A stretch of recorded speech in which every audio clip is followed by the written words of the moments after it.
Assalamualaikum and hi everyone, welcome to our show Meta. I'm Ainur. I'm Shara.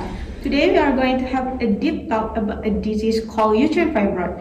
So we have invited 3 guests with us today. 2 of them are persons who have been diagnosed with this disease and 1 of them is a gynecologist.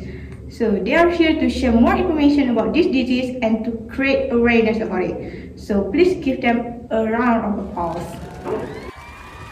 Alright, hello everyone. I'm Dr. Hafiz.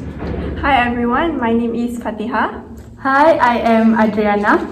Thank you for the introduction. We'll get back to them later. Before that, I would like to explain to our audience about our topic for today, which is uterine fibroids. Uterine fibroids, also called as leiomyomas or myomas, are growth in the uterus. They are made of the uterine muscle. They are non-cancerous and extremely common. In fact, 75 to 80% of people with uterus will be diagnosed with it at some point of their life. Yeah, I have read a few articles from the internet and they stated that not all the patients with this disease will show the symptoms, but most of them will. And when they do, their symptoms can be different from person to person. And the most common symptoms of uterine fibroid are having a heavy bleeding during the period, a long and frequent period, which the cycle is less than 28 days, back pain, bloating, and also frequent urination, because the fibroid give pressure to the bladder. So, I would like to ask Ms. Fatiha, can you share with us about your experience having this disease and what kind of treatment have you undergone to treat yourself? Okay, so when I was 19 years old, I had gradual bloating for about 6 months. So my mother took me to the hospital for a checkup. And surprisingly, I was diagnosed with the uterine fibroid. I really shocked at that time. Actually, I got my first period when I was 14 years old. And my period had been regular. So I think I would have no problems related to it. However, I noticed that I was having quite a heavy period. But I think it is a common thing that happens to every woman. Unfortunately, when it was referred to the doctor, it is not. It is actually one of the symptoms of the disease related to our reproductive system. I was clueless at the time. So the doctor suggested me to undergo a surgery for me to get better. I agreed to it, and I remember I was discharged on the 7th day after the post-operative. After the surgery, I had undergo ultrasonography for about 6 months as a follow-up, and actually up until now, I was prescribed with tranexamic acid to control my heavy menstrual bleeding. Okay, thank you for sharing with us, Ms. Fatiha. So next, I would like to ask Ms. Adriana, if you're having the same experience as Ms. Fatiha before this, and how you treat yourself too?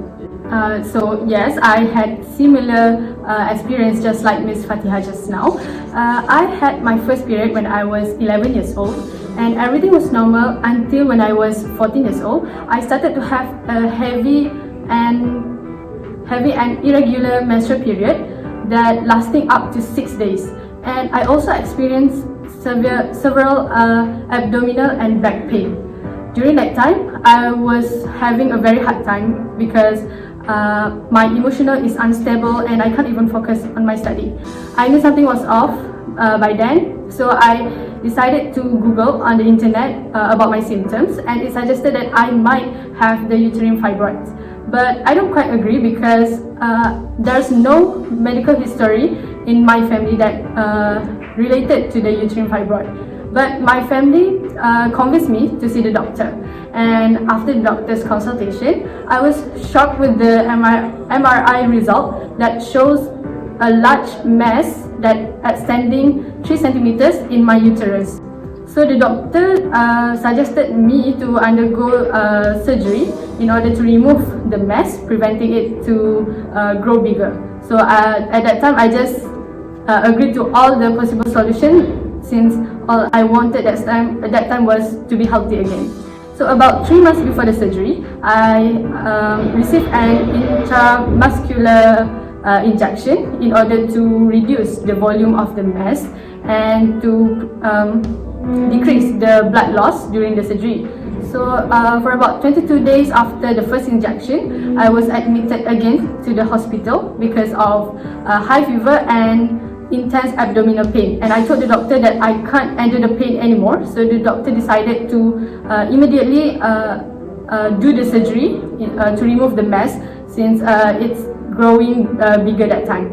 So the surgery finally went well, and the doctor successful to remove the mass from my uterus. So after the surgery, I was having heavy vaginal bleeding during my first menstrual period, and followed by regular and painless menses. So the ultrasonography, just like Miss Fatiha, also had been done for the follow-up, and it is shown that there's no any reoccurrence of myoma. So the doctor just advised me to keep on take a good care of my health. Thank you, Miss Adriana, for sharing your experience. It was certainly a roller coaster of emotion. I've always thought that the cause of the uterine fibroids is from the family history only, but after I did a bit of research, actually there are many more causes of the uterine fibroids. The two hormones, which is estrogen and progesterone, cause the tissue lines inside the uterus to thicken during each menstrual cycle to prepare for pregnancy. But these hormones also seem to help the fibroids to grow. There's also evidence to suggest that red meat, alcohol, and caffeine are associated with an increased risk of the fibroids. Next, I would like to ask Dr. Hafiz, are there any ways to treat the uterine fibroids? Right. Actually, there are many ways to treat the uterine fibroids, such as by doing medication and procedure.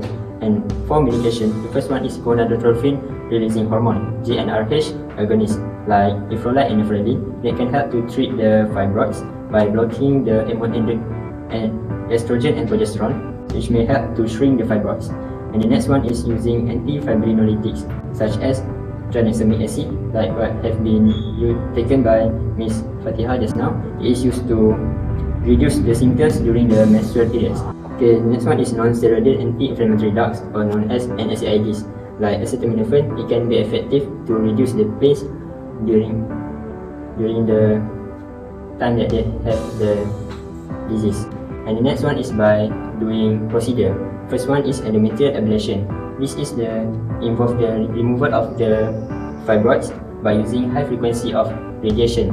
And the next one is using uterine artery embolization, or known as UAE. And so this is effective in order to shrink the fibroids and relieve the symptoms that the patient might have. And the next is by using surgery, like what has been done by Miss Fatiha and Miss Adriana just now. They have done surgery known as myomectomy, which is the removal of the fibroids itself from the uterus. And the last option is hysterectomy, which is the removal of the uterus itself from the body of the patient. So this can cause the mother to cannot give birth anymore after that. So this type of surgery usually recommended for those who have completed their family or planning to not have children anymore after that. So that's all for the treatment for this disease. My advice for people in order to reduce the risk of this disease is by maintaining a healthy lifestyle, by taking a balanced diet, by consuming more vegetables and fruits that contains a lot of vitamins. And they should also do some regular exercise every day and try to manage their stress very well by doing some relaxation activities to reduce the risk of this disease. Wow, what an interesting fact, yeah, Doctor. So I think we already got a lot of information about uterine fibroids today, right? Yeah. So I would like to give a big thanks to our guests for sharing your experience and also insight with us today. Also, thank you to our audience for tuning in. I hope you guys gain some knowledge about the uterine fibroids. See you in the next episode. Bye! Thank you guys!